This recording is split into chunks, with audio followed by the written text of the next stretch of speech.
सर्वात महत्त्वाकांक्षी योजना मुख्यमंत्री माझी लाडकी बहीण योजना ज्या वेळेला आपण राबवली त्यावेळेला खरं तर सरकारकडे पर्याय होता की वेगवेगळ्या विविध खात्यांच्या माध्यमातून ती राबवता आली असती।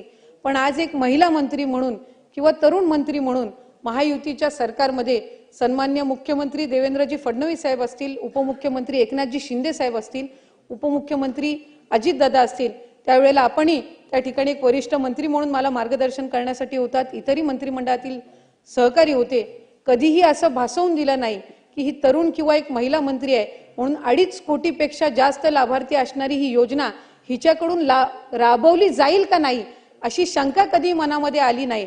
आणि म्हणूनच तो आत्मविश्वास किंवा खऱ्या अर्थानं महिला म्हणून एक लोकप्रतिनिधी म्हणून सक्षमपणे आपण काम करू शकतो हा एक विश्वास त्या निमित्ताने जाणवला।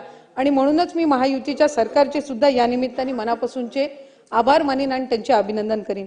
मुख्यमंत्री माझी लाडकी बहीण ही योजना राबवत असताना सर्वप्रथम तर अनेक आव्हाने होती, कारण महाराष्ट्र राज्य हे देशामधले एक पहिल्या 5 मोठ्या राज्यांपैकी एक आहे। त्यामुळे त्याची संपूर्ण प्रक्रिया पारदर्शकपणे राबवत असताना गरजू महिलांपर्यंत आणि 2.5 लाखापेक्षा कमी उत्पन्न असणाऱ्या महिलांपर्यंत ही योजना आपण पोहोचवावी आणि 21 ते 65 या वयोगटातील महिलांपर्यंत आपण ही योजना प्रामाणिकरित्या पोहोचवावी या दृष्टिकोनातून जुलै महिन्यापासून त्याची प्रक्रिया सुरू केली।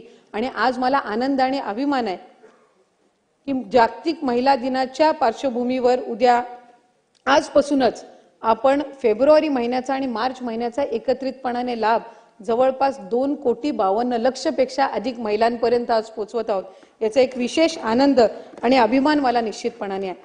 जागतिक महिला दिन साजरा करत असताना राजमाता जिजाऊ मासाहेब, पुण्यश्लोक अहिल्यादेवी होळकर, क्रांतिज्योती सावित्रीमाई फुले यांच्या मातृत्वाने, नेतृत्वाने आणि कर्तृत्वाने पावन झालेल्या आपल्या या महाराष्ट्रातून बालविवाह असेल, जाचक अशा विधवा